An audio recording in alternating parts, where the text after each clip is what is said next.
How to fix Robinhood app crashing. Hi everybody, welcome back to our channel. So if you want to fix the Robinhood app crashing, first you have to check the Robinhood status page to ensure there is no widespread outage.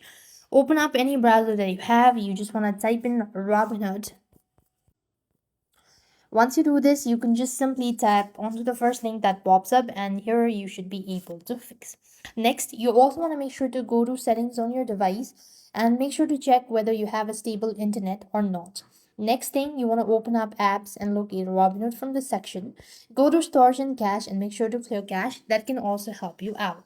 Sometimes try updating your app as well. Head over to your app store or your Play Store, type in Robinhood, and you could simply go ahead and update the app to the latest version as well. In some cases, you could also completely close the background running app and then restart the device at the same time, and make sure to disable or turn off battery optimizer or battery saver. That can also help you fix. So these are common things you could try in order to fix Robinhood app crashing. With that, we've completed our steps. Thank you for watching. See you in the next video.